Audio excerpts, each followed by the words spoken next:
স্বামীকে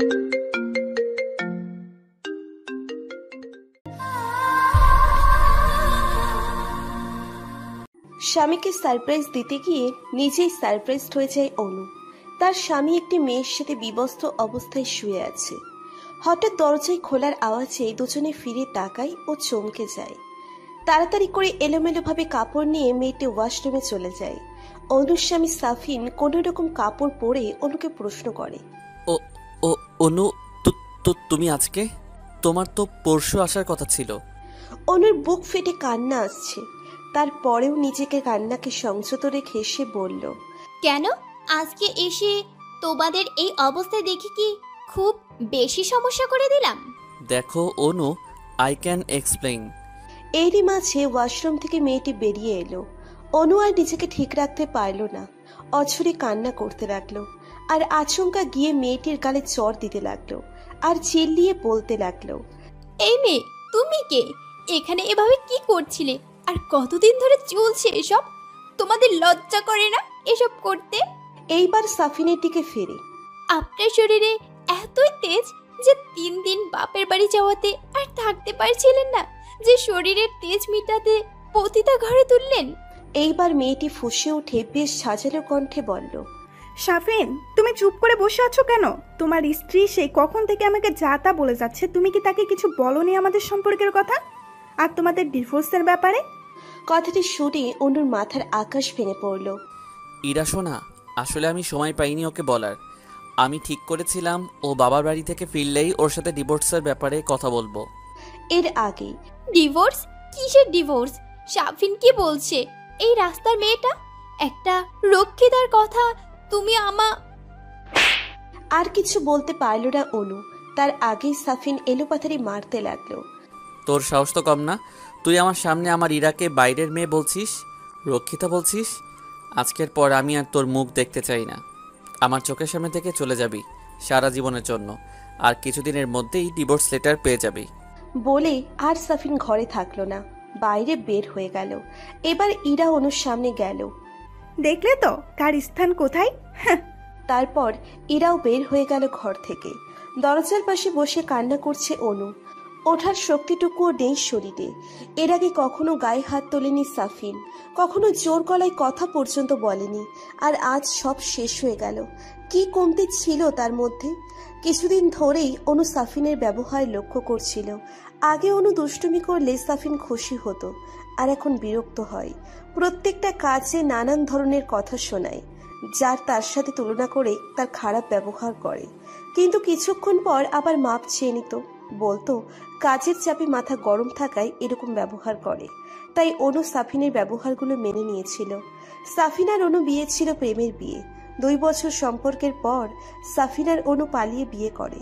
সাফিন বেকার থাকায় অনুর পরিবারের লোক তাকে মেনে নেয়নি। তাই তো 22 বছরের ভালোবাসাকে পায়ে ঠেলে সাফিনের হাত ধরে পালিয়ে গিয়েছিল। ভেবেছে কিছুদিন পরই সবাই মেনে নেবে, আর মেনে নিয়েছিল।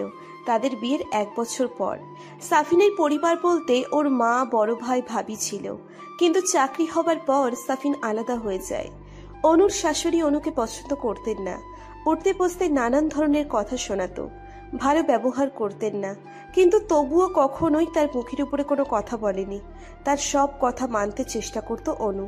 যথেষ্ট সম্মান করত অনু তার শাশুড়িকে। সাফিনের ভাবির সাথে ভালো সম্পর্ক ছিল অনুর। সম্পর্কে যা হলেও অনু আর রিধির সম্পর্ক ছিল 2 বোনের মতো। অনুর ভাবির নাম রিধি।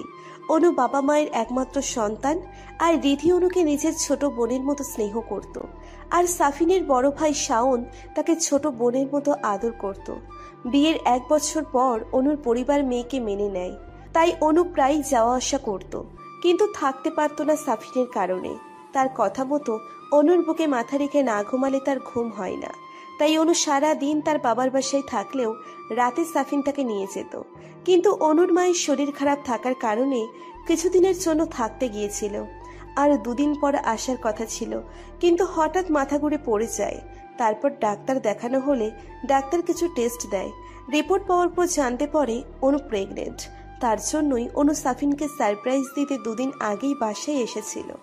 কিন্তু তারপর যা হলো তার জন্য সে মোটেও প্রস্তুত ছিল না। অনুর শরীরের আঘাতের থেকে মনের আঘাতটা বেশি ছিল। সে সাফিনের এমন পরিবর্তন মেনে নিতে পারছে না। বহু কষ্টে উঠে দাঁড়ালো অনু। তারপর বারান্দার দোলনায় বসে পড়ল। তার প্রেগনেন্সির খবর আর দেওয়া হলো না সাফিনকে। সাফিনের সাথে কথা বলতেই হবে, তারপর সে যাবে সাফিনের জীবন থেকে সারা জীবনের জন্য। কিন্তু তার কিছু প্রশ্নের উত্তর দিতে হবে সাফিনকে। এসব ভাবতে ভাবতে কখন সে ঘুমিয়ে পড়ল অনু জানে না। অন্যদিকে সাফিন ভাবছে কি করে পারল ও অনুর গায়ে হাত তুলতে। দোষ তো তারই ছিল। গায়ে হাত না তুলে বোঝানো উচিত ছিল যে সে থাকতে চায় না তার সাথে। হয়তো ভালোবাসাটা নেই আগের মতো। আচমকা সাফিন তার হাতে আঘাত করতে লাগলো। এই হাত দিয়ে সে অনুকে মেরেছে। কেন জানি তার বুকে চিনচিন ব্যথা করছে। কিন্তু সে তো অনুকে ভালোবাসে না। তাহলে কেন এমন হচ্ছে? মায়ায় পড়ে? হয়তো অনেকগুলো দিন একসাথে থাকার কারণে হয়তো মায়া হয়েছে, তাই তার কষ্ট হচ্ছে। মেয়েটার তো কোনো দোষ নেই, ও তো তার সর্বোচ্চ দিয়ে সংসারটাকে আগলে রেখেছে। সাফিনের ভালো লাগা খারাপ লাগা নজর দিয়েছে। অসুস্থ হলে সেবা করা, সকালে অফিস যাওয়ার আগে সবকিছু গোছগাছ করা, রাত্রে নিচে না খেয়ে ডিনারের জন্য অপেক্ষা করা, সর্বোচ্চ চেষ্টা করেছে মেয়েটা। কিন্তু সময়ের সাথে সাথে কিভাবে জানে ভালোবাসাটা হারিয়ে গেছে মন থেকে। হয়তো ইরার ঝাঁঝালো রূপ দেখে, তার স্টাইল দেখে, কথাবার্তার আচরণ সব কিছুতেই সাফিন মুগ্ধ হয়, যা আগে অনুর জন্য হতো। অনু মেয়েটা বড্ড সেকেলে, সব সময় শাড়ি পরে থাকে। বিবিএ কমপ্লিট করার পরেও চাকরি না করে সংসার সামলানোর জন্য ঘরে থাকে, রান্না করে, সব কাজের জন্য সাফিনের উপর নির্ভর থাকে। সব কিছুতে তাই অনুমতি লাগবে, নিজস্ব কোনো স্বাধীনতা নেই মেয়েটার কাছে। বেশি সাজগোজ পছন্দ না তার। হালকা কাজল আর কপালে টিপ, কাচের চুড়ি আর হালকা লিপস্টিক, এই তার সাজ। সব সময় সাধারণ থাকতে পছন্দ করে সে। অফিসে কোনো পার্টিতে গেলেও সে বড্ড সাধারণ সেজে যেত। তার বন্ধুদের সাথে ভালোভাবে কথা বলতে চাইতো না, মিশতে চাইতো না, যা মাঝে মাঝে সাফিনকে বিব্রত করে দিত। তাই তো সে তাকে পার্টিতে নিত না। অন্যদিকে ইরা মেয়েটা যেন কোনো মডেলের থেকে কম নয়। অফিসে সব সময় টিপটপ করে চলে, সবার সাথে হাসি মুখে কথা বলে। যে কোনো পার্টিতে সে থাকে মধ্যমণি। তার রূপের চর্চা সবার মুখে মুখে। আর সেই মেয়েটা সাফিনকে প্রপোজ করে, তাই তো সে অনুকে বাদ দিয়ে তার দিকে ঝুঁকেছে। আর সব থেকে বড় কথা, সাফিনকে মুগ্ধ করেছে, তা হলো স্বাধীনতা। মেয়েটা স্বাধীনভাবে চলাচল করতে পছন্দ করে, কারো উপর নির্ভর নয়। ফিজিক্যাল রিলেশনে যেতে চায়নি সাফিন ডিভোর্সের আগে, কিন্তু ইরার জোর জবরদস্তি করায় সে আর না করতে পারেনি। এমনিতেই সে ইরার রূপে মুগ্ধ। তারপর কোন ঘোরে যেন তাদের সম্বন্ধে সম্পর্কটা হয়ে যায়। কিন্তু প্রত্যেকবার শারীরিক সম্পর্কের পর সাফিন বিষণ্ণতায় ভুগত। তার মনে হতো সে অনুকে ধোঁকা দিচ্ছে। কই, অনুর সাথে মিলনের পর তো কখনোই এমন বিষণ্ণতায় ভুগত না, যেন মনটা আরো ফুরফুরে হয়ে যেত। তাই তারপর থেকেই সাফিন অনুর সাথে কারণে অকারণে খারাপ ব্যবহার শুরু করে। কিন্তু কেন জানি আবার গিল্টি ফিল হতো যে মেয়েটার কোনো দোষ নেই, তাই সে ক্ষমা চেয়ে নিত নানান বাহানায়। তা ঠিক 1 মাস পর আজ অনু সব জেনে যায়। আর একটা বিষয় সে লক্ষ্য করেছে, অনুকে ছাড়া তার ঘুম হয় না। হয়তো অনেক দিনের অভ্যেস, তাও পরিবর্তন হয়ে যাবে ইরাকে পেয়ে। ইরাকে সে কথা দিয়েছে খুব তাড়াতাড়ি অনুকে তাদের সম্পর্কের কথা বলে ডিভোর্স দিয়ে দেবে আর তাকে বিয়ে করবে। তাই তো এতদূর আগানো। সে সঠিক সময়ে অপেক্ষায় ছিল, কিন্তু অনুর মায়া ভরা মুখ দেখে সে আর কিছু বলতে পারত না। অনু খুব ফর্সা না হলেও উজ্জ্বল শ্যামলা, চোখ দুটো টানা টানা, সরু নাক আর পাতলা ঠোঁট দুটো গোলাপের পাপড়ির ন্যায় লাল। অসম্ভব মায়া তার চেহারায়। হয়তো যে কেউ তার মায়াই পড়ে যাবে, যেমন ভার্সিটির প্রথম দিনে সাফিন তার মায়াই পড়েছিল। অনু প্রচন্ড চঞ্চল মেয়ে আর প্রচুর দুষ্টু। এই জিনিসটাই টানত সাফিনকে তার মায়াবতীর দিকে। কিন্তু ইদানিং কেন যেন মায়াবতীর দুষ্টুমিগুলোও তার বিরক্তের কারণ হতো। এসব কথা ভাবতে ভাবতে সাফিন বাড়িতে পৌঁছালো। বাড়িতে ঢুকে দেখলো মেইন দরজা খোলা। সে তাড়াতাড়ি রুমে ঢুকলো। রুমটা ফাঁকা দেখে হঠাৎ তার বুকে ধুক করে উঠল। কি যেন নেই রুমটাতে। তাহলে কি সত্যিই মায়াবতী চলে গেছে তাকে ছেড়ে? হঠাৎ সে বুঝতে পারলো সে কি ভাবছে। সে তো অনুকে ভালোবাসে না। না, অনুর কথা ভাববে না সে আর। এখন থেকে শুধু ইরার কথাই ভাববে। কিন্তু তার কেন জানি মনে হচ্ছে অনু এই ঘরেই আছে। অনুর উপস্থিতি সে বুঝতে পারে, তাই সে প্রত্যেকটা ঘর আর ওয়াশরুম চেক করলো, কিন্তু অনুকে পেল না। তাই হতাশ হলো। হঠাৎ ব্যালকনির কথা মনে পড়ল। সে দ্রুত ব্যালকনিতে গেল, গিয়ে দেখে অনু দোলনায় শুয়ে আছে। তাই শরীরের বিভিন্ন জায়গায় মারের দাগ, কিছু কিছু জায়গা কেটে গেছে, রক্ত পড়ছে, চোখের জল শুকিয়ে দাগ পড়ে গেছে মুখে। অনুর অবস্থা দেখে সাফিনের চোখ থেকে আপনা আপনি দুফোঁটা জল গড়িয়ে পড়ল। অনুর বাবা মা কখনো অনুর গায়ে ফুলের টোকাও দেয়নি, তাদের একমাত্র সন্তান বলে। আর আজকে সে জানোয়ারের মতো পিটিয়েছে তার অনুকে, তাও কোনো দোষ ছাড়াই। কোনো নারী তার স্বামীর ভাগ কাউকে দিতে চায় না, কেউ এটা মেনে নেয় না, তাই তো তার রাগটা স্বাভাবিক। কিন্তু সাফিন নিজেকে কন্ট্রোল করতে পারেনি। কথাটা ভেবে একটা দীর্ঘশ্বাস ফেলল সাফিন। তারপর অনুকে কোলে নেয় সাফিন। অনুর গায়ে হাত দিয়ে সাফিন বুঝতে পারে ওর গা প্রচন্ড গরম হয়ে আছে। সে তাড়াতাড়ি তাকে বিছানায় শুইয়ে দেয়।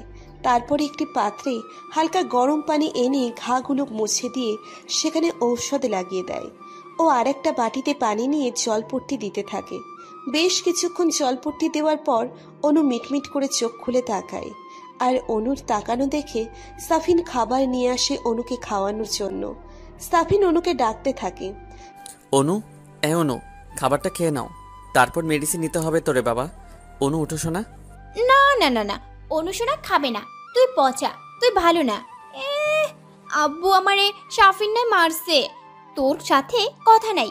আরে আমি আমার বাবুকে বলে দিব তার বাবা পচা। সাফিন জানে জ্বরের ঘরে অনু নানান ধরনের কথা বলে, কিন্তু পরের দিন সকালে কিছু মনে থাকে না। কথাটা ভেবেই সাফিন মুচকি হাসল। এমনিতেই আরো বেশি পাগলামি করে, কিন্তু আজকে হয়তো শরীর খারাপ থাকায় আস্তে আস্তে কথা বলছে। ওকে, এই দেখো, আমি কান ধরে ক্ষমা চাচ্ছি, আর কখনো তোমাকে মারবো না। এবার খাবারটা খেয়ে নাও, খাবার খেয়ে মেডিসিন নিতে হবে, নইলে তো জ্বর কমবে না। আমরা তোকে কখনো ক্ষমা করব না। না না না, তুই পচা, এমন পচা বাবুর পাপা আমাদের লাগবে না। হঠাৎ অনু কান্না করতে লাগলো। অনুর কান্না দেখে সাফিন ব্যস্ত হয়ে পড়ল। অনুর কান্নায় যেন সাফিনের বুক ফেটে যাচ্ছে। কি হয়েছে, কান্না করছো কেন? আমি সরি বললাম তো, প্লিজ কান্না করে না। তুমি আমাকে যা খুশি শাস্তি দাও, কিন্তু কান্না করো না, তোমার কান্না সহ্য করতে পারি না। কথাটা বলেই সাফিন অনুকে বুকে টেনে নিল।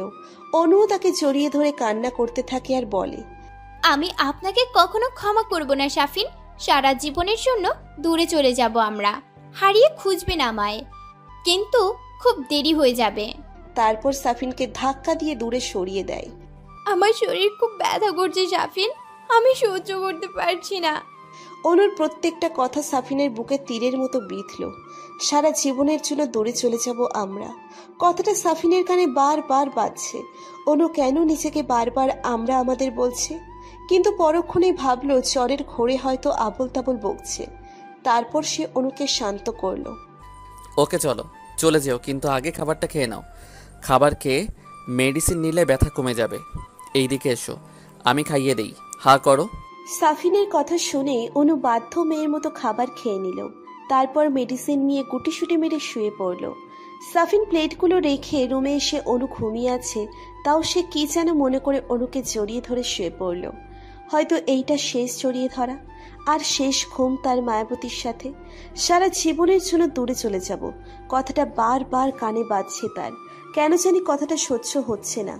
এসব ভাবতে ভাবতে কখন সে ঘুমিয়ে গেল সে নিজেও জানে না। সকালে ঘুম থেকে উঠে অন্য নিজেকে ভারী ভারী অনুভব করলো। পাশে ফিরে দেখে সাফিন তাকে আষ্টে পৃষ্ঠে জড়িয়ে ঘুমিয়ে আছে।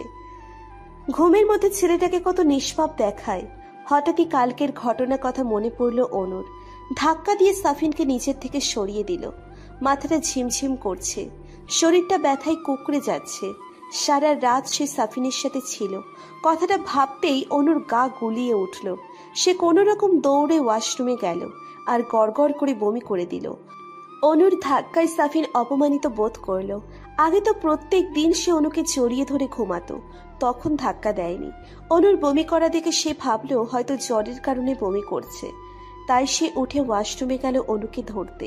কিন্তু তার আগেই অনু তাকে হাত উঠিয়ে ধরতে মানা করে দেয়, তাই সে সেখান থেকে বাড়ির বাইরে চলে যায়। অনুর ইগনোরেন্স সহ্য হচ্ছে না সাফিনের। হঠাৎ সে ভাবতে লাগলো সে কি অনুকে ছাড়া থাকতে পারবে। একবার অনুর সাথে কথা বলতে হবে। সে অনুকে ডিভোর্স দেবে না, সেও থাকবে, ইরাও থাকবে, কিন্তু সে থাকবে বন্ধু হয়ে। কিন্তু ইরা কি ব্যাপারটা মেনে নেবে? আর অনুই বা মানবে কেন বন্ধু হয়ে থাকতে? সেও তো একজন লাইফ পার্টনার চাই। তাহলে ডিভোর্সের পরে কি আবার বিয়ে করবে? অন্য কেউ অনুর উপর অধিকার খাটাবে? কথাটা ভাবতেই কেন যেন সাফিনের রাগ উঠে গেল। যেন কেউ তার ভেতর থেকে বলছে অনু শুধু তার, অনুর উপর অধিকার শুধুই তার। তারপর সে বাসায় রওনা দেয়। অনুর সাথে কথা বলতে হবে। মানুষ তো দুটো বিয়ে করে সংসার করে, হয়তো আগের মতো ভালোবাসতে পারবে না, কিন্তু চেষ্টা করবে। ইরা এবং সে আলাদা আলাদা থাকবে, তাদের সব চাহিদা পূরণ করার চেষ্টা করবে। সে দুজনের সাথে সুখে থাকবে। তাহলে ইরাকে পাবে, আর কোনো অনু অন্য কারোর কাছে যেতে পারবে না, তার হয়েই থাকবে। কথাটা ভেবেই সাফিনের ভালো লাগছে। আগে অনুকে মানাতে হবে, তারপর সে ইরার সাথে কথা বলবে এই বিষয়ে। তার বিশ্বাস অনু মেনে নেবে তার সব শর্তে, কারণ অনু তাকে ভীষণ ভালোবাসে। এখন চিন্তা শুধু ইরাকে নিয়ে। কথাগুলো ভাবতে ভাবতে সে ঘরে ঢুকে যায়। দরজা যেভাবে খোলা ছিল সেভাবেই খোলা আছে, তাই ঘরে ঢুকতে সমস্যা হয়নি। তারপর সে অনুকে খুঁজতে থাকে। ওয়াশরুম থেকে পানির আওয়াজ আসছে, হয়তো অনু শাওয়ার নিচ্ছে, তাই সে অপেক্ষা করতে থাকে অনুর জন্য। অপরদিকে অনু 1 ঘন্টা যাবৎ শাওয়ারের নিচে কান্না করছে, আর ভাবছে তার জীবনটা তো অন্যরকম হওয়ার কথা ছিল। তাহলে কেন এমন করলো সাফিন তার সাথে? সব প্রশ্নের উত্তর তাকে দিতে হবে, তারপর সে যাবে। আর বেশিক্ষণ থাকলো না সে, কারণ এতে তার বাচ্চার সমস্যা হতে পারে। বাচ্চাটার তো কোনো দোষ নেই, তবে সে কেন কষ্ট পাবে? আর কাঁদবে না সে, এই তার শেষ কান্না। বাচ্চাটার জন্য হলেও তাকে বাঁচতে হবে। বাচ্চাটা না থাকলে হয়তো সে এতক্ষণ মরেই যেত। বাচ্চাটাই হচ্ছে বাচ্চার একমাত্র অবলম্বন। সে তাকে আঁকড়ে ধরে সারা জীবন থাকতে পারবে। তাকে মানুষ করার জন্য সাফিনের মতো বাবার দরকার নেই। কথাগুলো ভাবতে ভাবতে ওয়াশরুম থেকে বের হয়ে দেখল সাফিন খাটের উপর বসে তার দিকে ঘোর লাগা দৃষ্টিতে তাকিয়ে আছে। সে তার দিক থেকে চোখ সরিয়ে আয়নার সামনে বসে চুল মোছায় মনোযোগ দিল। বাথরুমের দরজা খোলার আওয়াজে সেদিকে তাকায় সাফিন। অনু মাত্র গোসল থেকে বের হয়েছে, চুল দিয়ে টপ টপ পানি পড়ছে, মলিন চেহারাটা স্নিগ্ধ হয়ে আছে। ঘোরের মাঝে সে উঠে এসে অনুকে পেছন থেকে আঁকড়ে ধরে, ওর ভেজা চুলে মুখ ডুবিয়ে দিল। আচমকা এমন স্পর্শে অনু থ বনে গেল। দেখল সাফিন তার চুলে মুখ ডুবিয়ে দাঁড়িয়ে আছে। সে দ্রুত উল্টো দিকে ঘুরে সাফিনকে বেশ জোরে ধাক্কা দিল, আর বলতে লাগলো, লজ্জা করে না আপনার? এত কিছুর পরেও আপনি আমাকে স্পর্শ করছেন। মেয়ে মানুষের শরীর দেখলে আর নিজেকে ঠিক রাখতে পারেন না, তাই তো? অনুর ধাক্কাতে সাফিনের হুঁশ ফেরে, আর তার কথাতে সাফিনের রাগ উঠে যায়। তারপরেও নিজেকে যথেষ্ট সংযত রেখে সে অনুকে বলে, দেখো অনু, কালকের জন্য আমি তোমার কাছে ক্ষমা চাচ্ছি। ভুলটা আমারই ছিল। ইরার কথা তোমাকে আগে বলা উচিত ছিল। আর আমার মনে হয় আমি এখন আর তোমাকে ভালোবাসি না, আমি ইরাকে ভালোবাসি। তাই জোর করে সম্পর্ক রাখার কোনো মানেই হয় না। আমি তোমাকে ভালোবাসি না। কথাটা শুনে অনু কান্নায় ভেঙে পড়ল, আর সাফিনকে প্রশ্ন করল, কি দোষ ছিল আমার, যার কারণে আপনি আমার সাথে এমন করলেন? কি কমতি রেখেছিলাম আমি? সব সময় আপনার চাওয়া পাওয়াকে প্রাধান্য দিয়েছি, আপনার ভালো লাগা খারাপ লাগা নজরে রেখেছি।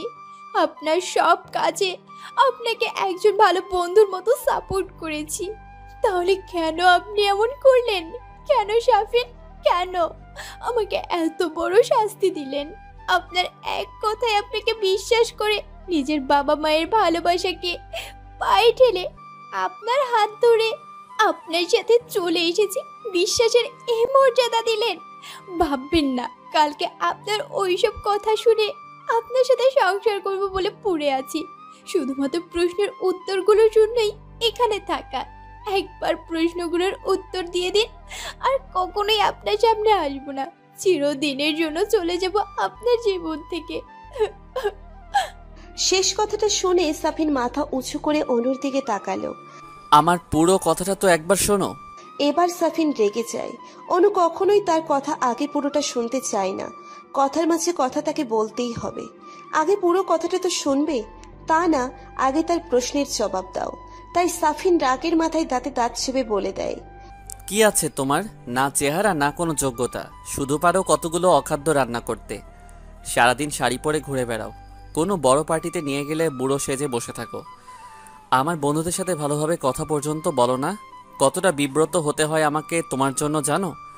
যখন আমার বন্ধুরা বলে তোর বউটা বড্ড সেকেলে। You don't even know how much I feel embarrassed because of you.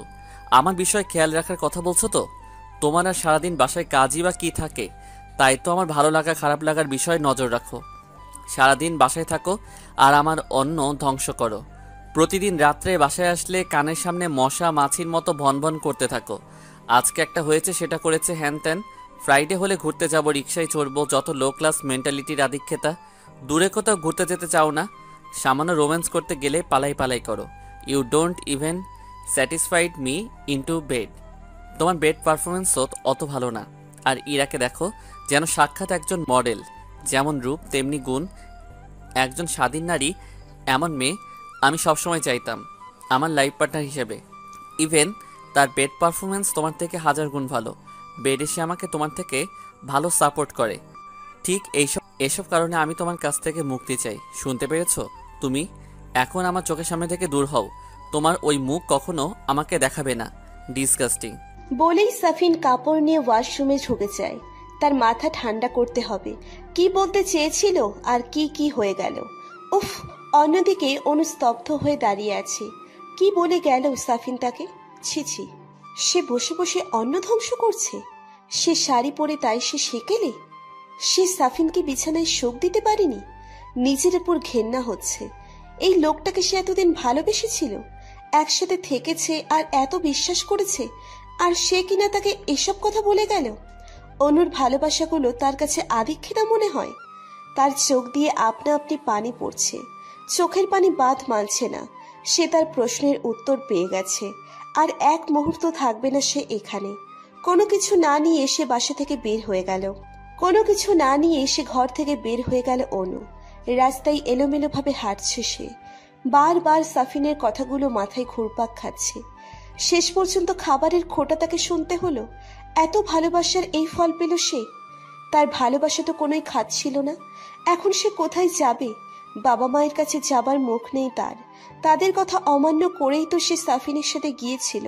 এখন কোন মুখে সে বাবা মায়ের কাছে আশ্রয় নেবে? এসব কিছু ভাবতে ভাবতে সে পাশের একটা পার্কে গিয়ে বসে। সকাল থেকে কিছুই খাওয়া হয়নি।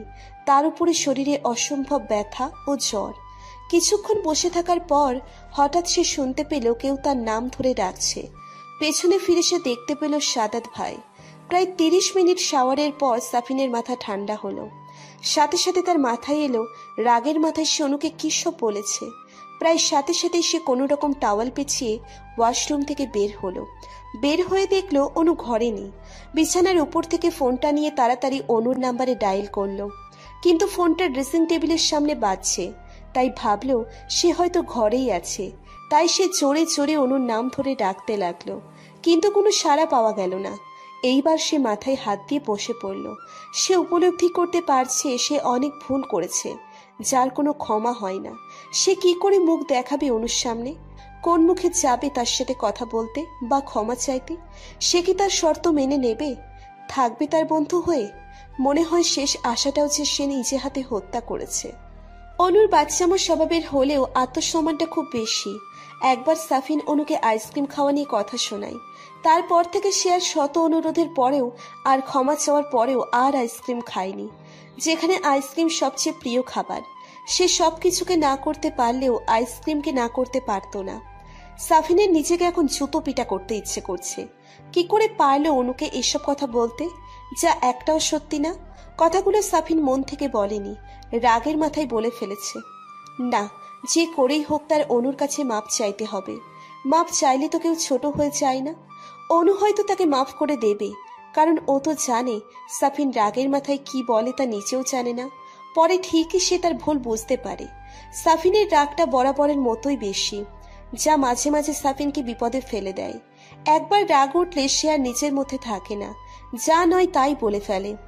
অনু তার রাগ কন্ট্রোল করার জন্য সব সময় বলতো, আরো বলতো এই রাগের কারণেই হয়তো একদিন সবকিছু হারাবে।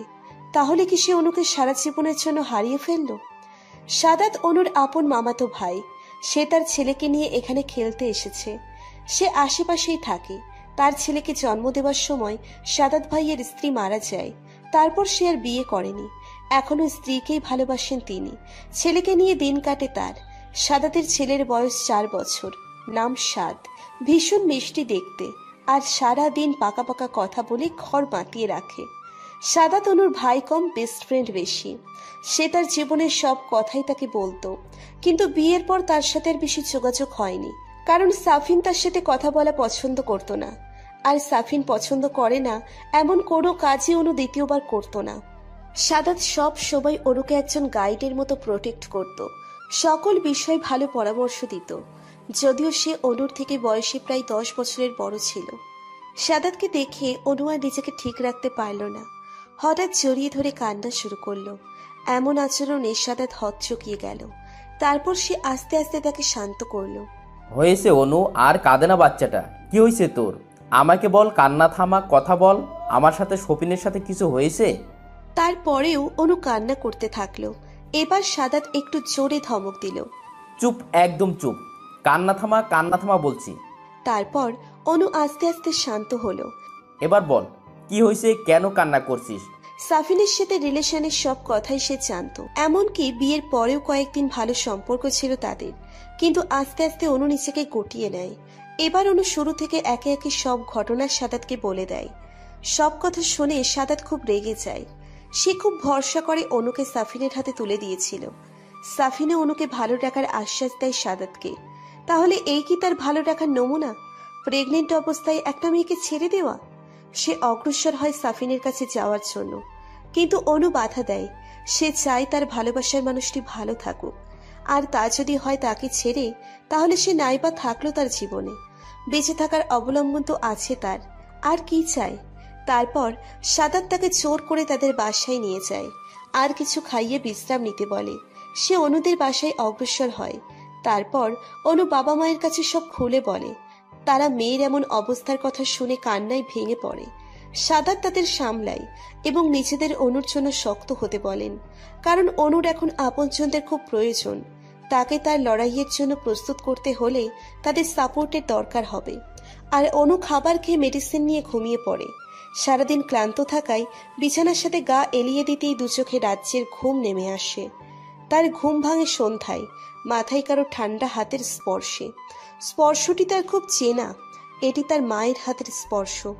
আচ্ছা, মমতার স্পর্শগুলো কি এমনই হয়? অন্ধকার ঘরে বসে আছে সাফিন। ঘরটা কেমন যেন নিস্তব্ধ হয়ে আছে, কেমন যেন ফাঁকা ফাঁকা, ঠিক যেমন সাফিনের মনটার মতো। কিন্তু এটা তো হওয়ার কথা ছিল না। সে তো এটাই চেয়েছিল, অনু যেন চলে যায়। তাহলে তো সে আর ইরা ভালো থাকবে। অন্য সাধারণ দিনগুলো হলে সাফিন এতক্ষণে অফিস থেকে ফিরত।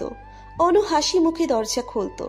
ঘামে জর্জরিত শরীরে সাফিনকে অনু জড়িয়ে ধরত, যা ইদানিং সাফিনের বিরক্ত করে তুলত। তারপর হাত থেকে ব্যাগ নিয়ে ব্যস্ত হয়ে যেত। কাবার্ড থেকে কাপড় নিয়ে সাফিনকে ঠেলে ওয়াশরুমে ঢোকাতো, আর তার কাপড় চোপড়, মানি ব্যাগ, ঘড়ি সঠিক জায়গায় রেখে দিত। সাফিন শাওয়ার থেকে বের হলে টাওয়েল দিয়ে মাথা মুছে দিত। তারপর তার সারাদিনের কাজকর্মগুলো হাসি মুখে সাফিনের সাথে শেয়ার করত। কিন্তু সাফিন আগে বিরক্ত না হলেও ইরার সাথে সম্পর্ক হওয়ার পর কেন যেন এগুলো বিরক্ত লাগতো। মাঝে মাঝে অনুকে ধমক দিয়ে চুপ করাতো। তারপর দুজনে ডিনার করে শুয়ে পড়তো। আর যেদিন ইরার সাথে বাইরে থেকে ডিনার করে আসতো, সেই দিন অনু না খেয়ে শুয়ে থাকতো। তাই অনুকে খাওয়ানোর জন্য সামান্য হলেও সাফিন খাবার খেত। সাফিনের খুব ইচ্ছে করছে অনুর সাথে দেখা করতে, একটু কথা বলতে, কিন্তু না, সে বলবে না। তাই সে ইরার নাম্বারে ডায়াল করলো, কিন্তু ফোন অপর পাশ থেকে ব্যস্ত দেখাচ্ছে। ঘন্টা দুয়েক আগেও ইরার সাথে কথা হয়েছে ওর। তার বেশিরভাগ কথাই ছিল হানিমুনে কোথায় যায়, এঙ্গেজমেন্ট রিং কেমন হবে, তাদের ওয়েডিং কেমন হবে, বিয়ের পর কোথায় কোথায় ঘুরতে যাবে, এসব নিয়ে। আর আসল বিষয় ছিল কিভাবে অনুকে ডিভোর্স দিতে হবে। সে নাকি তার পরিচিত ভালো ডিভোর্স লয়ারের সাথে কথা বলে রেখেছে। কালকে সকালে যাবে তারা লয়ারের সাথে সরাসরি কথা বলতে। কিন্তু সত্যি সে চায় অনুকে ডিভোর্স দিতে? তার মাথায় নানান জিনিস ঘুরপাক খাচ্ছে। না, সে আর ভাবতে চায় না। সে আবার ইরার নাম্বারে ডায়াল করে, কিন্তু এবারও ব্যস্ত দেখায়। তাই সে চুপচাপ ব্যালকনিতে গিয়ে সিগারেট ধরায়। অনু থাকা অবস্থায় সাফিনকে কখনো সিগারেট খেতে দিত না। অনু সিগারেটের গন্ধ সহ্য করতে পারত না, তাই সাফিন প্রায় সিগারেটের স্বাদ ভুলেই গিয়েছিল। কিন্তু আজকে সারাদিনে সে এক প্যাকেট সিগারেট শেষ করেছে। এইসব ভাবনার মাঝেই ইরা ফোন ব্যাক করে। রাত 10:30। অনুকে নিয়ে তার বাবা মা বাড়ি ফিরেছে। আরো আগেই আসার কথা ছিল, কিন্তু সাদাত ডিনার না করিয়ে ছাড়ল না তাদের। তারা বেশ কিছুক্ষণ ঘরে আড্ডাও দিল। অনুর ছোটবেলা নিয়ে অনুর ছোটবেলা নিয়ে তাকে কিভাবে সবসময় সাদাত শায়েস্তা করত তা নিয়ে বেশ হাসাহাসি করলো।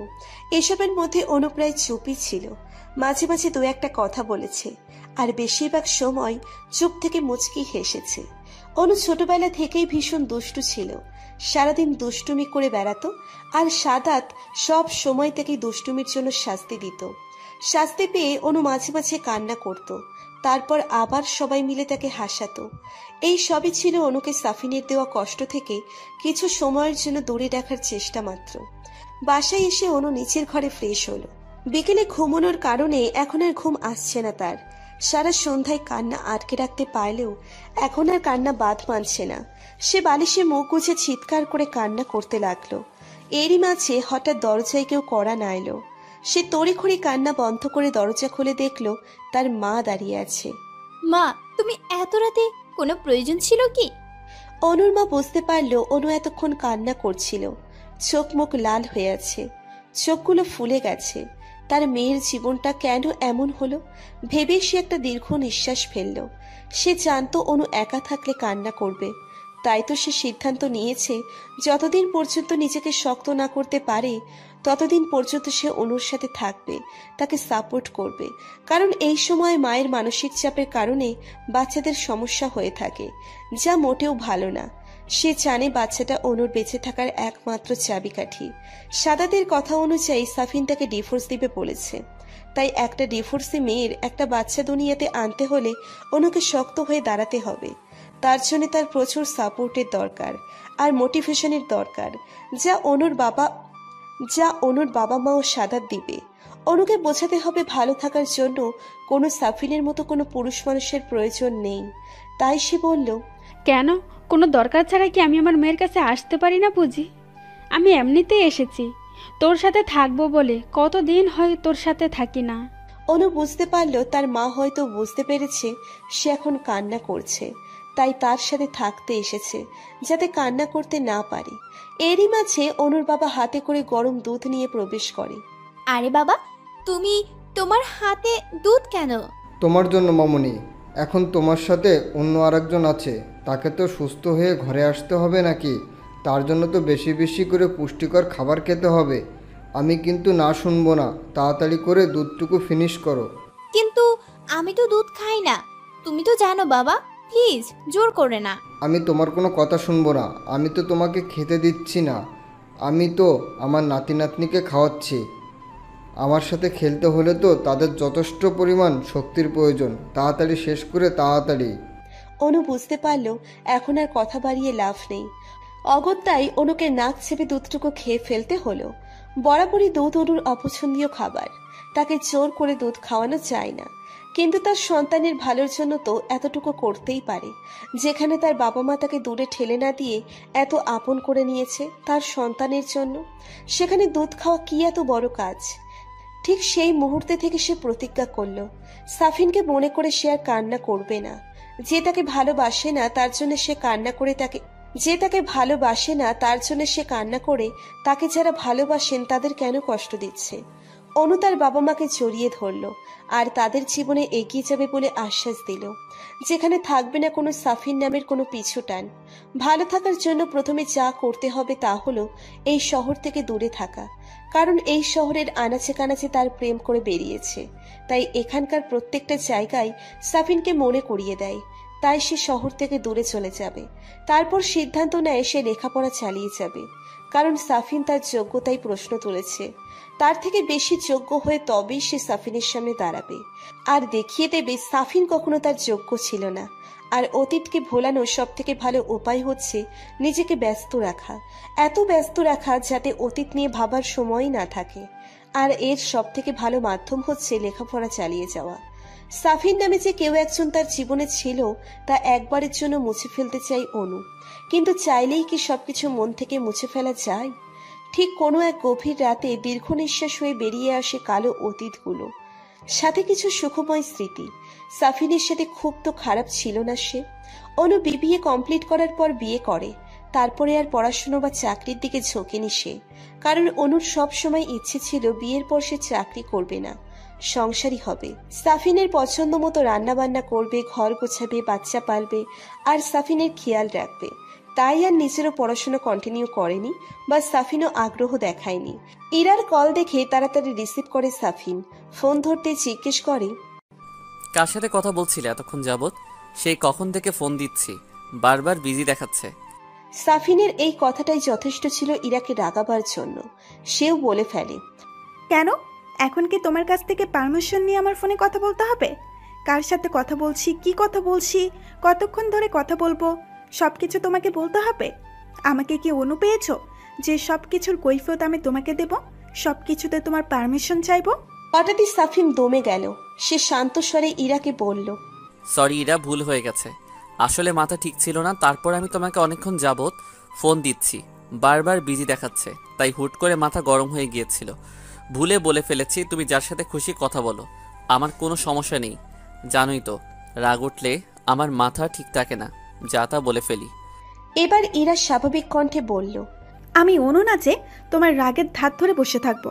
যাকগে, আসলে এক পুরনো ফ্রেন্ডের সাথে কথা বলছিলাম, তাই তোমার ফোন খেয়াল করিনি। কি জন্য ফোন দিয়েছো বলো? কিছুক্ষণ আগেই না কথা বললাম তোমার সাথে। সাফিন দীর্ঘশ্বাস ফেলল। সে অনুকে মনে না করার জন্য ইরাকে ফোন দিয়েছে, কিন্তু ইরাও বারবার অনুর কথা তোলে ওর কথা মনে করিয়ে দিচ্ছে। কেন? তোমার সাথে কথা বলার জন্য বুঝি কারণ থাকতে হবে? এমনিতে কথা বলা যাবে না? আর কিছুক্ষণ আগে কেন বলছো? প্রায় 2 ঘন্টা আগে কথা বলেছি আমরা। তোমার কথা মনে পড়ছিল তাই ফোন দিলাম। এই ইরা, চলো না তাড়াতাড়ি বিয়ে করে ফেলি। একা একা থাকতে ভালো লাগছে না, চলো কালই বিয়ে করে ফেলি। বললেই হলো নাকি কালই বিয়ে করে ফেলি? আর তাছাড়া বিয়ে ছাড়াই তো সব পাচ্ছ, তাহলে সমস্যা কোথায়? আমরা আরও কিছুদিন এভাবে থাকি, তারপর না হয় বিয়ের কথা ভাববো। আগে তোমাদের ডিভোর্সটা তো হোক। আমার কত শপিং করতে হবে, ফ্রেন্ডের ইনভাইট করতে হবে, কত প্ল্যানিং আছে আমার বিয়ে নিয়ে। তোমার হয়তো এটা দ্বিতীয় বিয়ে, কিন্তু আমার তো প্রথম। আমারও তো কিছু শখ আছে না কি? আর শোনো, তোমার ফালতু কথা শোনার আমার এখন সময় নেই। আমার কিছু কাজ আছে, পরে কথা বলবো। কোনো দরকার থাকলে বলো, আর ফালতু টাইম স্পেনের জন্য আমাকে ফোন দিবা না। রাখি, বাই। কট করে ফোনটা রেখে দিল ইরা। সাফিন বারান্দার দেওয়াল ঘেঁষে বসে পড়ল। রাত প্রায় 12টার কাছাকাছি। চোখে ঘুম নেই তার। ঘুম যেন তার অবাধ্য হয়ে গেছে। তার চোখ থেকে অন্য কারো বুকে চুপটি করে বসে আছে। আর ঘুমানোর জন্য সেই ব্যক্তিটাকে দরকার। রাতটা নির্ঘুম সিগারেটের ধোঁয়ার সাথে কাটিয়ে দিল সে। সকালে বরাবরের মতো খুব সকালেই ঘুম ভাঙল অনুর। অনুর সকালে ওঠার অভ্যেস আছে, তাই সে তাড়াতাড়ি করে অজু করে নামাজে বসে পড়ল আর আল্লাহর কাছে তার সন্তানের সুস্থতা কামনা করল। কাল রাতে ভালো ঘুম হয়েছে, তাই মনটা সকাল থেকেই হালকা লাগছে, যেন খুব বড় একটা পাথর নেমে গেছে বুক থেকে। কাল অনেক রাত পর্যন্ত সে ভেবে নিয়েছে আগামীতে কি করতে হবে, তাই সে তার বাবা মায়ের ঘুম থেকে জাগার অপেক্ষা করতে লাগলো। কিছুক্ষণ ছাদে হাঁটাহাঁটির পর পিছনে কিচেনে গিয়ে সকালে নাস্তা বানাতে আরম্ভ করলো। এটা তার প্রতিদিনের অভ্যেসে।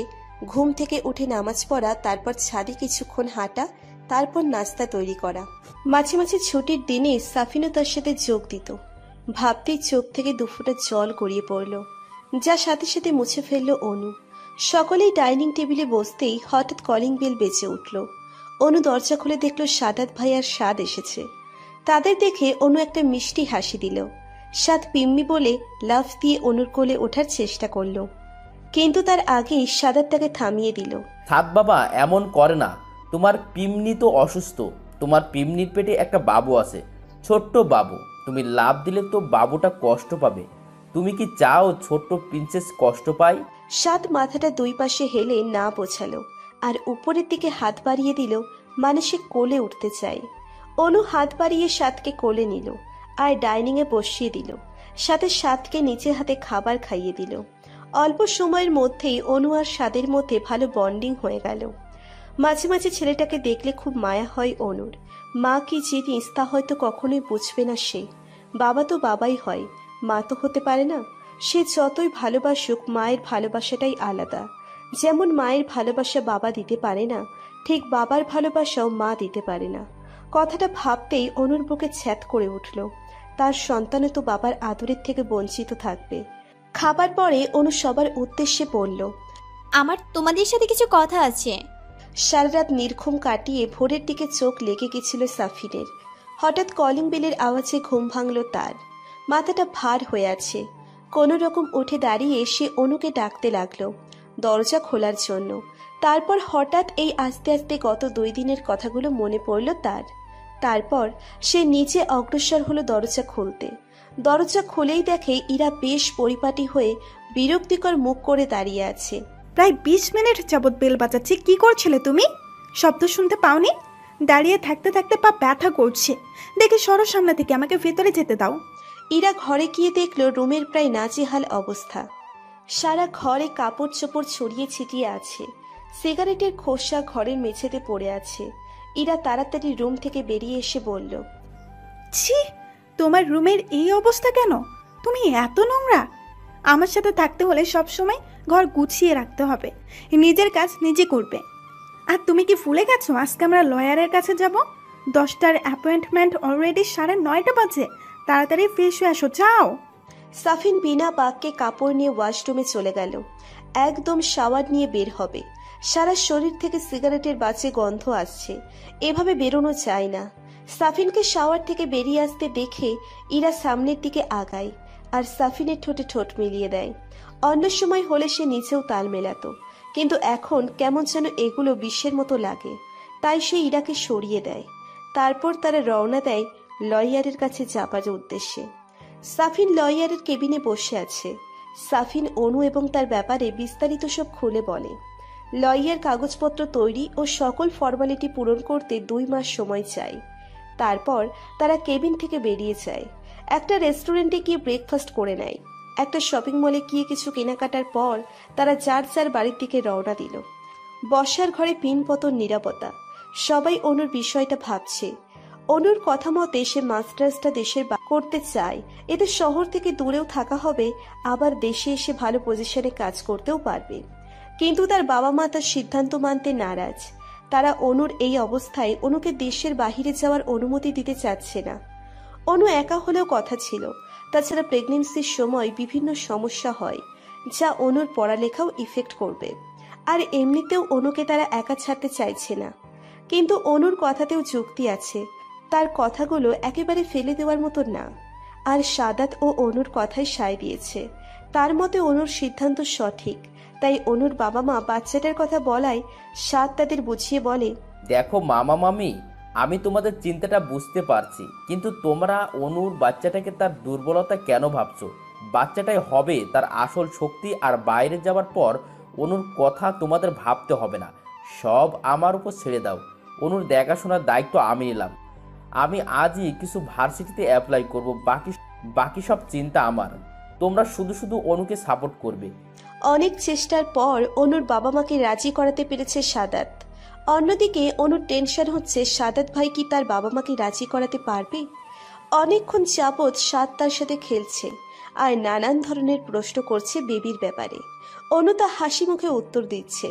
সাদাত দরজার সামনে দাঁড়িয়ে অনু আর সাদের দিকে তাকিয়ে আছে আর মনে মনে ভাবছে, কি করে স্বপ্নের অনুর মতো মায়াবতীকে ছেড়ে অন্য কাউকে ভালোবাসতে পারলো? কই, সে তো পারল না তার প্রিয়তমার জায়গা অন্য কাউকে দিতে। হয়তো স্বপ্নের ভালোবাসাটা সত্য ছিল না, তাই তো সে অনুকে ছেড়ে দিল। কিন্তু অনুর ভালোবাসাটা সত্যি ছিল, তাই শত কষ্টের পরও ভালোবাসা মানুষের ক্ষতি করতে দিল না। অনুর কথায় ধ্যান ভাঙল সাদাতের। কি হলো সাদাত ভাই, কি বললো? বাবা মা তারা কি মেনে নিয়েছে? আমাকে যেতে দেবে তো? সাদাত ভাবলো একটু মজা নেওয়া যাক, তাই সে মন খারাপ করে বলল, না রে অনু, অনেক চেষ্টা করলাম তাদের বোঝানোর, কিন্তু তারা বুঝলো না। তারা তোকে কিছুতেই একা ছাড়তে চাচ্ছে না, কিন্তু অনুমতি দিতেই দিল। অনু প্রথমে কথাটা ধরতে না পেরে মন খারাপ করলো। যখন বুঝতে পারলো সে তাড়াতাড়ি সাদাতের দিকে তাকালো। সাদাত মাথা নেড়ে হ্যাঁ বোঝালো। অনুর খুশিতে চোখে জল এসে গেল আর সাদাতকে মারতে থাকলো। তার সাথে মজা করার শাস্তি। সাদাত অনুর হাত ধরে তাকে থামালো।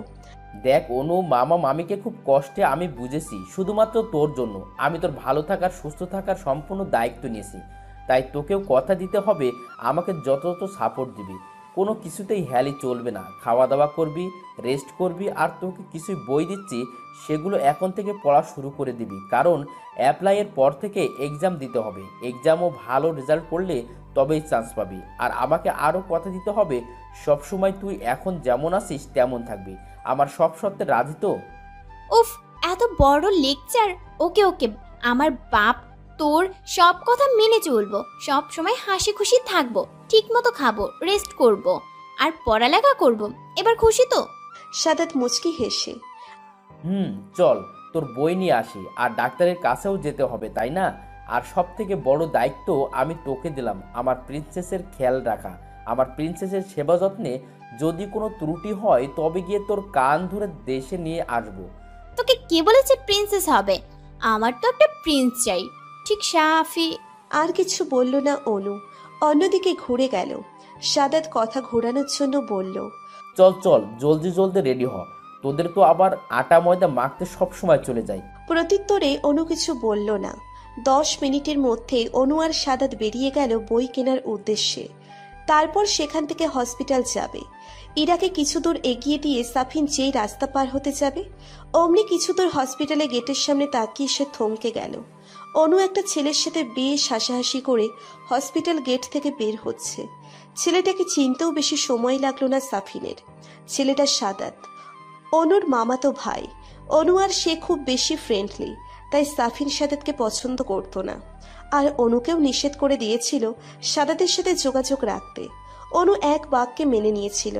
তাহলে হঠাৎ কেন সে সাদাতের সাথে হসপিটালে এলো? কোনো সমস্যা হয়নি তো অনুর? সে এগিয়ে গেল অনুর দিকে, কিন্তু তাদের কাছে পৌঁছানোর আগেই তারা একটি রিক্সা নিয়ে চলে গেল। সাফিন কয়েকবার অনুর নাম ধরে পেছন থেকে ডাকলো, কিন্তু সে শুনতে পেল না। দেখতে দেখতে সাফিনের দৃষ্টি থেকে চলে গেল তারা। বাইরে বের হওয়ার পর থেকেই অনু কিছুটা মনমরা হয়েছিল, তাই সাদাত তাকে নানান কথা বলে হাসানোর চেষ্টা করছিল। বিভিন্ন ধরনের কৌতুক বলছিল, হাসির ঘটনা বলছিল, আর সেগুলো শুনেই অনু খিলখিল করে হাসছিল। সাদাতের সাথে থাকলে কিছু সময়ের জন্য হলেও সে সাফিনের দেওয়া কষ্টের কথা ভুলে যায় অনু। কিন্তু সে জানে এই হাসি মুখের পেছনে রয়েছে আর একটা মুখ, যেখানে রয়েছে ভালোবাসার মানুষটাকে কাছে না পাওয়ার বেদনা। যে মানুষটার দুনিয়াতে কোনো অস্তিত্ব, তাকে নিঃস্বার্থভাবে ভালোবাসা। কিছু ভালোবাসা মনে হয় এমনই হয়, মানুষের অস্তিত্ব না থাকলেও তার স্মৃতি নিয়ে সারা জীবন বেঁচে থাকা চায়। ডাক্তারের সাথে দেখা করার পর ডাক্তার তাকে নানা ধরনের উপদেশ দেয় এবং বেশি বেশি ফলমূল ও সবজি খেতে বলে, আর কোনো ধরনের দুশ্চিন্তা করতে নিষেধ করে, এতে বেবির সমস্যা হতে পারে। আর কিছু মেডিসিন দিয়ে দেয় নিয়মিত খাবারের জন্য, আর প্রতি মাসে কমপক্ষে একবার করে চেক আপের জন্য পরামর্শ দেয়। হসপিটাল থেকে বের হবার পর অনুর বারবার মনে হচ্ছিল সাফিন হয়তো আশেপাশেই আছে, সে তার অস্তিত্ব বুঝতে পারে। কিন্তু কথাটা সাদাত ভাইকে বলার সাথে সাথেই সে তার ভুল ধারণা বলে জানিয়ে দেয়। তারপর একটা রিকশায় ডাক দিয়ে তাতে উঠে পড়ে। রিকশায় ওঠার পরেও অনুর মনে হচ্ছিল সাফিন দূর থেকে তার নাম ধরে ডাকছে। পরক্ষণেই আবার ভাবল সাফিন এখানে কোত্থেকে আসবে, তাও আবার এই সময় তো সে অফিসে থাকে, তাই সে মনের ভুল ভেবে আর তাকে নিয়ে মাথা ঘামালো না। কিন্তু সে যদি একবার পেছন ফিরে দেখত, তাহলে বুঝতে পারত কেউ একজন তার দিকে রাগ আর ভয় মিশ্রিত চোখে তাকিয়ে আছে। অনুকে বাসায় নামিয়ে দিয়ে সাদাত সাদকে নিয়ে চলে গেল তার গুরুত্বপূর্ণ কাজ আছে বলে। মিসেস রাবিয়া অনেক করে লাঞ্চ করে যেতে বলল, সে অন্য একদিন বলে চলে গেল। তিনি আর কথা বাড়ালো না। অনু ঘরে গিয়ে ফ্রেশ হয়ে কিছুক্ষণের জন্য শুয়ে পড়ল। আজ বেশ হাঁটাহাঁটি হয়েছে তার, তাই ক্লান্ত সে। সাফিন বাড়িতে পৌঁছানোর পর আর স্থির থাকতে পারছে না। তার মাথায় বিভিন্ন প্রশ্ন ঘুরপাক খাচ্ছে। অনু কি অসুস্থ? কি হয়েছে তার? সে হসপিটালে কেন গেল? আর কেনই বা সাদাতের সাথে এত হাসি খুশিভাবে কথা বলছিল? অনুকে সে যতটুকু চেনে, অনু খুবই ইমোশনাল মেয়ে। কোনো কিছু মনে আঘাত করলে তা সহজে ভোলে না। তাহলে কি অনু সাফিনের দেওয়া আঘাতগুলো ভুলে গেছে? সব ভুলে গিয়ে কি সে সাদাতের সাথে নতুনভাবে শুরু করতে চায়? কথাগুলো মনে হতেই সে আরো অস্থির হয়ে গেল। সে সারা ঘরময় পায়চারি করতে লাগলো। অনুর উপরে তাহলে অন্য কেউ অধিকার খাটাবে? অনু অন্য কারো সংসার করবে? সাফিনের মতো করে কি অনু অন্য কারো কেয়ার নেবে? অন্য কেউ অনুকে খাইয়ে দিবে? না, আর ভাবতে পারছে না সে। মাথার ভেতরে সব তালগোল পাকিয়ে যাচ্ছে, মাথার রগগুলো যেন ছিঁড়ে যাচ্ছে। থাক না ভালো অনু, অন্য কারোর সাথে। এটাই তো সে চায়। সেও তো ইরার সাথে ভালো আছে, তাহলে অনু কেন ভালো থাকবে না? তারও তো ভালো থাকার অধিকার আছে। আর সাফিন নিজেই তো তাকে দূরে সরিয়ে দিয়েছে, তাহলে এখন কেন অনুর জন্য তার মন পড়ে? কথাগুলো মুখে বললেও মন মানতে নারাজ। মন বলছে অনু শুধুই তার, অনুর উপর অধিকার শুধুমাত্র সাফিনেরই আছে। অনুকে শুধু সাফিন ছুতে পারবে, অনু শুধু সাফিনকে ভালোবাসবে, অন্য কাউকে না। এবার সাফিন ভাবছে সত্যিই কি সে ইরাকে ভালোবাসে, নাকি শুধুই মোহ? ইরার সাথে কেউ হেসে হেসে কথা বললে তো তার রাগ হয় না, ইরাকে অসুস্থ দেখলে তো তার চিন্তা হয় না, ইরার আনন্দে তো সে আনন্দিত হয় না, সে শুধু খুশি হওয়ার চেষ্টা করে। সাফিন ফোন বের করে গ্যালারি ওপেন করলো। এখানেই বন্দী হয়ে আছে তার আর অনুর হাজারো স্মৃতি। হাতে হাত ধরে হাঁটা, রিকশায় চড়া, অনুর ফুচকা খাওয়ার ভঙ্গি, নদীর পাড়ে কাঁধে মাথা রেখে বসে থাকা, আরো নানান স্মৃতি আছে তাদের। একসময় এইসব জিনিসগুলো উপভোগ করত সে। অনুর চাওয়াগুলো বরাবরই খুব সাধারণ ছিল। নদীর পাড়ে হাঁটতে যাওয়া, ফুচকা খাওয়া, একসাথে বসে মুভি দেখা, মাঝে মাঝে অনুকে খাইয়ে দিত সাফিন। পাগলিটা যে তার হাতে খেতে খুব পছন্দ করে। খুশি করার জন্য একটা জবাই যথেষ্ট ছিল। অন্যদের মতো গোলাপ নয়, জবা তার প্রিয় ফুল ছিল। আর তার রাগ ভাঙানোর জন্য একটা আইসক্রিম। ইঁদুর খুব ভয় পেত সে। ইঁদুর দেখলে চিৎকার করে বাড়ি মাথায় তুলে নিত। তাই মাঝে মাঝে সে ইঁদুরের ভয় দেখিয়ে অনুকে দিয়ে তার বাড়তি কাজ আদায় করে নিত। কথাগুলো ভেবে সাফিন হেসে উঠল। সাফিনের মনে হচ্ছে কত যুগ পার হয়ে গেছে সে অনুকে দেখে না। এরই মধ্যে ইরার ফোন আসে। হ্যালো ইরা, বলো। কি করছো তুমি? আর তোমার গলার আওয়াজ এমন লাগছে কেন? ও কিছু না, এমনি বেশিক্ষণ শাওয়ারে ছিলাম তো, তাই গলাটা একটু বসে গেছে। তুমি বলো, তোমার কি খবর? কি জন্য ফোন দিয়েছো? ওহ, আসল কথা তো বলতেই ভুলে গেলাম। আগামী সপ্তাহে আমার এক ফ্রেন্ডের বার্থডে, সেখানে আমার কিছু ফ্যামিলি ফ্রেন্ডেরও থাকবে। আমি তোমার কথা ওদের বলেছি, তাই তুমিও ইনভাইটেড। আমি চাচ্ছি তোমাকে সবার সাথে ইন্ট্রোডিউস করাতে। আর সেখানে আমাদের এঙ্গেজমেন্টের কথা বলবো বাবা মায়ের সাথে। ও আচ্ছা, ঠিক আছে। সময় আর প্লেস বলে দিও, তাহলেই হবে। ও মানে কি সাফিন, তুমি এক্সাইটেড না? আমি তোমাকে আমার ফ্যামিলির সাথে পরিচয় করিয়ে দিতে চাচ্ছি, এঙ্গেজমেন্টের কথা বলতে চাচ্ছি। আর তোমার মধ্যে সামান্যতম এক্সাইটেডমেন্ট নেই? ও শুধু ও বলছো? তুমি জানো আমি কতটা এক্সাইটেড? সাফিন সত্যি করে বলো তো, তুমি কি আমায় নিয়ে সিরিয়াস তো, নাকি বউ যাওয়ার শোকে পাগল হয়ে গেছো? আরে না, কি বলছো এসব তুমি? আমি আসলে একটু নার্ভাস তো, তাই এমন করে বললাম। তুমি শুধু শুধু চিন্তা করছো। আচ্ছা বলো, তোমার কি গিফট চাই পার্টির জন্য?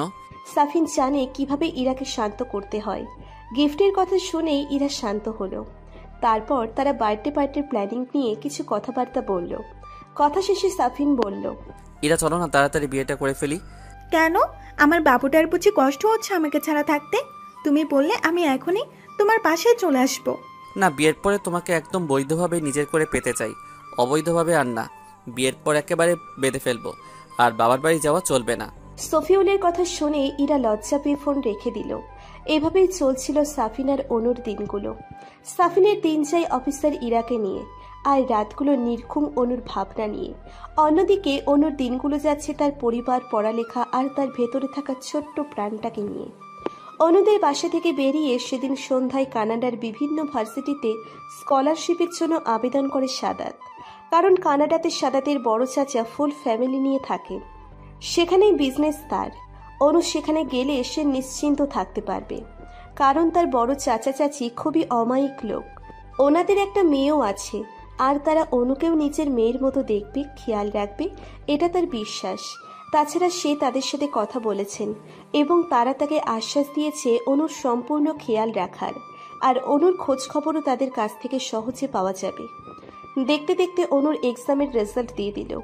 বিবিএ এর রেজাল্টে পয়েন্ট ভালো থাকায় আর এক্সাম ভালো দেওয়ায় সে 3টি ভার্সিটিতে টিকল। এই কয়দিন অনু দিন রাত এক করে শুধু পড়েছে, আর তার ফলও সে পেয়েছে। তার বাবা মা এবং সাদাত ভাই তাকে সাপোর্ট করেছেন। যেসব বিষয়গুলো জটিল ছিল তা নিমেষেই সাদাত ভাই সমাধান করে দিয়েছেন। সাদাতের চাচুর বাসা থেকে কিছু দূর যে ভার্সিটিতে আছে সেখানেই অ্যাডমিশনের ফর্ম ফিল আপ করে মেইলের মাধ্যমে এবং তারা সকল আনুষ্ঠানিক নিয়মকানুন জানিয়ে দেয়। ভিসার ও অন্যান্য কাগজপত্র তৈরির জন্য 1 মাস থেকে 2 মাস সময় লাগতে পারে বলে জানান দেয়। এর মধ্যে অনু আর সাদাত ব্যস্ত হয়ে যায় সকল কাগজপত্র পাসপোর্ট সহ সবকিছু ব্যবস্থা করার জন্য। এভাবেই অনুর দিনগুলো কাটতে থাকে। দেখতে দেখতে ইরার ফ্রেন্ডের বার্থডে পার্টির দিন এসে পড়ে।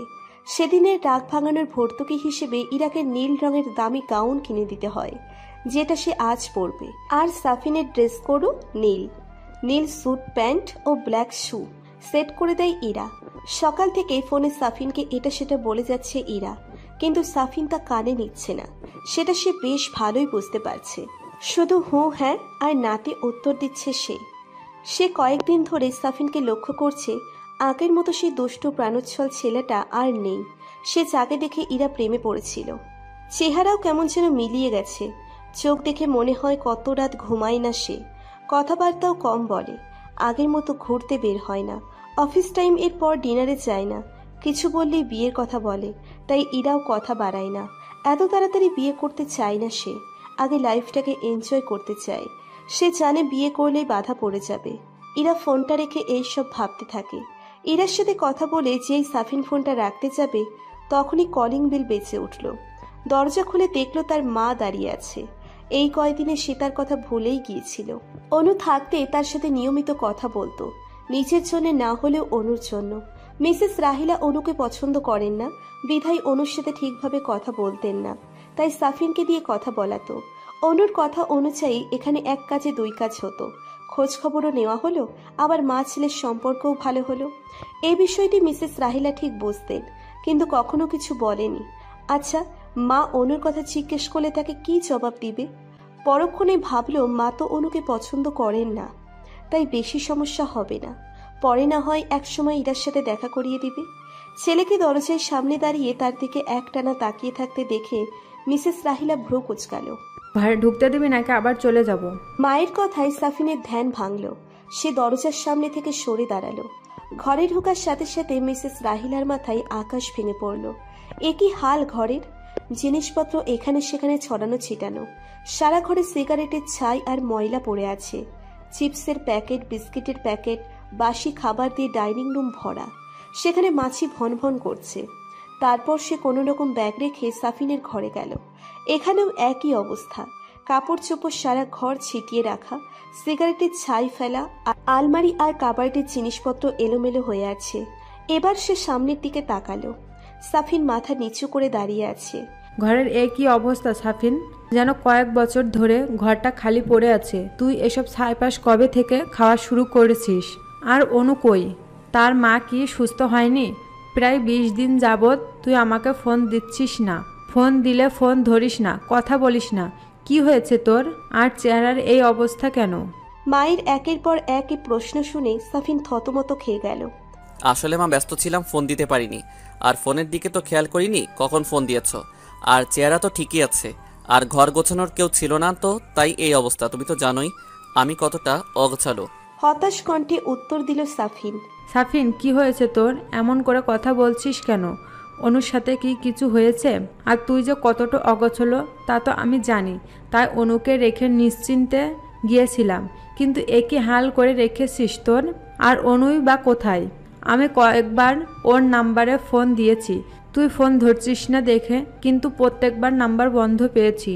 অনু নেই, মা চলে গেছে। চলে গেছে মানে? ঝগড়া হয়েছে তোদের? ঝগড়া করে চলে যাওয়ার মতো মেয়ে তো অনু না। আর ঝগড়া করলেই চলে যেতে হবে কেন? ঝগড়া তো সব স্বামী স্ত্রীর মধ্যেই হয়। সত্যি করে বল বাবু, অনু কোথায়? আর তুই কি বলেছিস অনুকে যে মেয়েটা রাগ করে চলে গেছে? কদিন হয়েছে সে গেছে? সাফিন ছোট্ট করে উত্তর দিল, প্রায় 3 সপ্তাহ। কথাটা শুনে রাহিলা আঁতকে উঠল।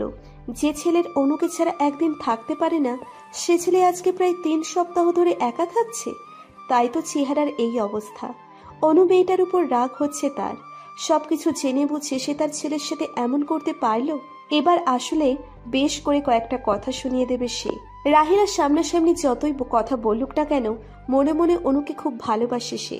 সে জানে তার ছেলে এবং সংসারের জন্য অনু ঠিক আছে, কিন্তু আদর করলে যদি মাথায় উঠে যায়, তাই সে সবসময় টাইট দিয়ে রাখে। কথায় আছে না, শক্তের ভক্ত নরমের জম। কিন্তু এবারের অনুর কাজটা সাহিলার পছন্দ হয়নি। যতই রাগ থাকুক না কেন তার ছেলেকে একা রেখে চলে যাবে, এটা কেমন কথা? ফোন দে ওকে, আমি কথা বলবো ওর সাথে, আর বলবো রেডি হয়ে থাকতে। কালকে আমি আনতে যাচ্ছি ওকে, তারপর দুজনের কথা শুনে বিচার করব। ফোন নেই, মা বাসায় রেখে গেছে, সে আর আসবে না আমার কাছে। আমি নিজে তাকে তাড়িয়ে দিয়েছি। তাড়িয়ে দিয়েছিস মানে? তাড়িয়ে দিয়েছি। ভালোবাসি না আমি ওকে, ওকে আর ভালো লাগে না আমার। আমি অন্য কাউকে ভালোবাসি আর তাকে বিয়ে করতে চাই, তাই তাকে তাড়িয়ে দিয়েছি। খুব জলদি আমাদের ডিভোর্স হয়ে যাবে। আর তুমি এত ব্যস্ত হচ্ছ কেন ওর জন্য? তুমি তো তাকে দু চোখে দেখতে পারো না। তোমার তো খুশি হওয়ার কথা, ঘর থেকে একটা আপদ বিদায় হয়েছে, ঘরে আর কোনো অশান্তি হবে না। তুমি তো এটাই চাইছিলে। সাহিলার সব কথা শুনে অবাকের চরম পর্যায়ে চলে গেল। কি বলছে তার ছেলে? সে অনুকে ভালোবাসে না? কথাটা বলার সময় ও তো তাই চোখ টলমলো করছিল, তার জন্য ভালোবাসা দেখতে পারছিল। সে শুধু মুখ দিয়ে অস্বীকার করছে। আমাকে সব খুলে বল সাফিন, কি হয়েছিল? কেন এসব কথা বলছিস বাবু? তারপর সাফিন শুরু থেকে সব খুলে বলে। শুধু ইরাকে তার সাথে দেখে ফেলায় কথাটা কৌশলে এড়িয়ে যায়। ছেলের মুখে এসব কথা শুনে সাহিলা নিজেকে ঠিক রাখতে পারল না। সে কষিয়ে একটা চড় লাগিয়ে দিল সাফিনের গালে। তুই আমার ছেলে ভাবতেও গা ঘিনঘিন করছে আমার। ছি ছি, আমি এমন ছেলে জন্ম দিয়েছি যে কিনা একটা মেয়ের জীবন নিয়ে খেলা করছে। না, আর এক মুহূর্ত না এখানে, এখনই চলে যাব। শুধু যাওয়ার আগে একটা কথা বলবো, খুব বড় ভুল করেছিস তুই। একদিন পস্তাবি, খুব করে পস্তাবি। মুখে ভালোবাসি না বললেও আমি স্পষ্ট তোর চোখে ভালোবাসা দেখতে পাচ্ছি। তুই এই মুহূর্তে অন্ধ হয়ে গেছিস। কোনটা ভালোবাসা আর কোনটা মোহ তুই চিনতে পারছিস না। মোহকে ভালোবাসা ভেবে আঁকড়ে ধরতে চাচ্ছিস, আর ভালোবাসাকে দূরে ঠেলে দিচ্ছি। চিন্তা করিস না, তোর পস্তানোর দিন বেশি দূরে নেই। যখন সব মোহ কেটে যাবে, কাউকে পাবি না বেঁচে থাকার জন্য, ভালোবাসার জন্য। সেদিন আমি তোকে ফিরে দেব না। বেশি কষ্ট হলে আমার কাছে চলে আসিস। মা, তুমি এই প্রথম আমার গায়ে হাত তুললে। হয়তো তোমার কথাগুলো ঠিক, আমি একটা মেয়ের জীবন নষ্ট করেছি, কিন্তু আমি সত্যি ইরাকে ভালোবাসি, অনুকে না। ভালোবাসাহীন সম্পর্কে শুধু শুধু নিজেকে আটকে রাখার কোনো মানেই হয় না, তাই তাকে মুক্ত করতে চাইছি। আর তুমি কোথাও যাবে না। আমি একা থাকতে থাকতে হাঁপিয়ে উঠেছি। আর না, তুমি একবার ইরার সাথে কথা বলো। তুমি দেখো, ও একদম আমার জন্য পারফেক্ট। অনু না, তুমি একবার কথা বললেই বুঝতে পারবে। প্লিজ মা।